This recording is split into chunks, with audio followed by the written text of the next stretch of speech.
Pemirsa, di tahun ketiga pemerintahan Jokowi Maruf Amin, penegakan hukum disorot dalam kasus Verdi Sambo.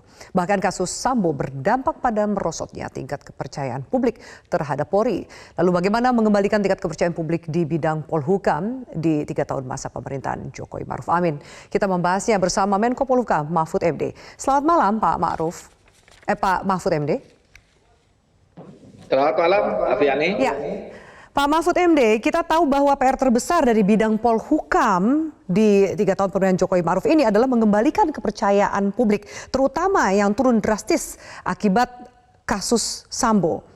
Apa catatan dan upaya dari Pak Mahfud MD sebagai Menko Polhukam untuk segera kepercayaan publik itu bisa kembali lagi? Ya betul, jadi memang memprihatinkan ya, dan memang menjadi catatan khusus dari Presiden juga, karena selama 3 tahun terakhir ini sampai dengan Juni kan posisi Polri itu sebagai institusi penegak hukum selalu tertinggi dan memberi kontribusi yang baik bagi kinerja pemerintah. Tetapi sejak kasus Sambo itu beruntun peristiwanya, Sambo, Kanjuruhan, kemudian terakhir Teddy ditangkap gitu, ya seperti tertimpa tangga, jatuh tertimpa tangga, dikejar anjing, dan macam-macam gitu. Nah, sehingga sekarang ini kami sudah Presiden sudah mengarahkan dan Polri menunjukkan komitmennya ya untuk melakukan tindakan-tindakan tegas dan pembenahan. Itu untuk internal Polri. Akan diadakan semacam reformasi kultural dengan pendisiplinan dan sebagainya. Mutasi-mutasi sudah dilakukan, penegakan hukum juga sudah dilakukan, penegakan etik dilakukan. Sementara yang dari luar, pengawas internal, Kompolnas gitu, akan diberi peran lebih untuk bisa didengar dan bisa mempengaruhi gitu, sehingga tidak lagi ngambang seperti sekarang. Nah itu yang dilakukan, yang akan dilakukan dan telah dilakukan, Afi. Iya. Pak Mahfud, selain juga tadi melihat kepercayaan publik yang turun begitu drastis, kemarin kita tahu Presiden juga menyoroti soal gaya hidup mewah, kemudian adanya penegak hukum yang bermain dengan jaringan judi, narkoba. Baru kita lihat dari pejabat utama, Kapolda sampai tingkat Kapolres dipanggil ke istana, tidak boleh menggunakan atribut apapun, tidak membawa tongkat, tidak menggunakan topi, hanya boleh membawa kertas dan juga pulpen. Apa sebenarnya pesan yang ingin disampaikan atau juga maksud dari Presiden Jokowi, Pak Mahfud? Ya, kalau itu sih mungkin protokoler biasa ya. Tetapi yang jelas di luar soal tidak boleh bawa tongkat dan macam-macam itu, tidak boleh bawa ajudan, HP dan sebagainya, itu saya kira tidak terkait dengan arahan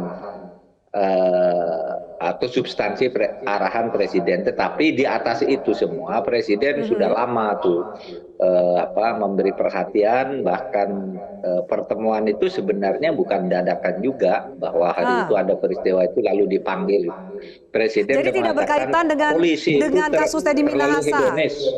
Iya. Halo? Pak Mahfud, tidak berkaitan dengan kasus Teddy Minahasa yang mana juga hari itu terungkap. Ya.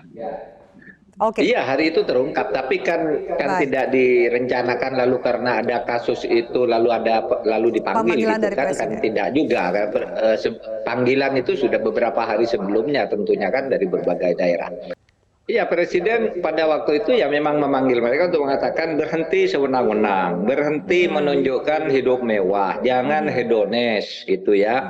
Hedonis itu maunya sendiri, sok gagah, sok apa gitu, lalu jangan jadi backing judi dan menjadi operator judi, pelindung judi, jangan melindungi premanisme, penyelundupan dan sebagainya. Itu semua sudah jadi catatan Presiden dan disampaikan kepada kita di di luar forum itu, sudah disampaikan ke Polri juga. Cuma pada waktu itu terus ada kasus Teddy itu ya, pidatonya menjadi lebih lebih mengarah ke soal-soal lain, ke pengarahan yang lebih mendalam, tidak terlalu soal-soal teknis gitu. Kita harapkan catatan itu juga tidak hanya dianggap angin lalu, memang bisa dilaksanakan dalam bentuk salah satu upaya untuk mengembalikan kepercayaan publik kepada institusi Polri. Ya, Pak Mahfud, kita bergeser ke pertanyaan yang lain.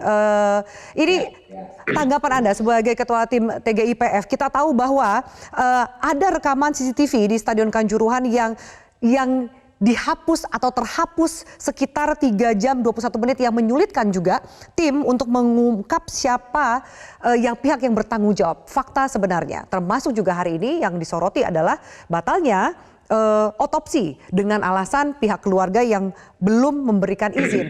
Di satu sisi terdapat informasi katanya ada juga pihak aparat kepolisian yang mendatangi dan mengarahkan pihak keluarga. Saya minta tanggapan dari Pak Mahfud MD dan bagaimana mengawal rekomendasi dari tim TGIPF ini ke depannya. Soal CCTV yang hilang itu memang sudah dijelaskan dalam laporan kami, itu tidak mengurangi kesimpulan, tidak juga akan menambah kesimpulan tentang kesalahan stakeholders yang terlibat di situ. Kesimpulan jelas termasuk penyebab kematiannya.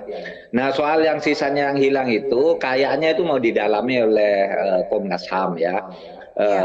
Ya sudah gitu, karena kita hanya mencari faktanya. Faktanya itu yang ditemukan bahwa ada kesalahan kolektif dari stakeholders itu, kemudian tindakan hukum harus dilakukan, kemudian tanggung jawab moral juga harus dilakukan tanpa kita harus turut campur pada FIFA dan PSSI. Kemudian soal otopsi juga ya, saya baru mendengar dari media gitu.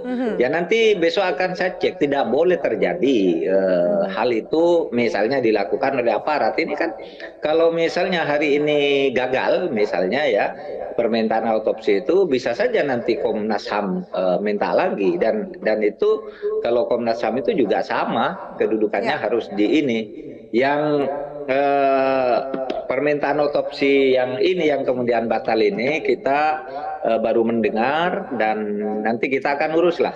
Saya kan baru mendengar dari medsos juga ya, dari berita-berita itu yang melarang siapa, kemudian dulu yang minta siapa, dan seterusnya. Karena sebenarnya di otopsi atau tidak, kesimpulannya itu kematian massal itu disebabkan oleh desak-desakan karena semprotan gas air mata yang kemudian menimbulkan sesak nafas, mata perih, lalu saling tindih begitu.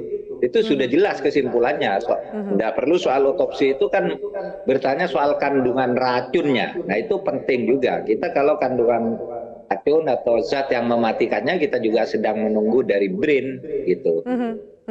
Baik, Pak Mahfud MD. Sedang juga ada di BRIN. Baik, kita nantikan perkembangan terbaru. Terima kasih banyak untuk waktu dan juga wawancara kita. Pak Mahfud MD, kita harapkan ada perbaikan yang signifikan di bidang Polhukam. Terima kasih.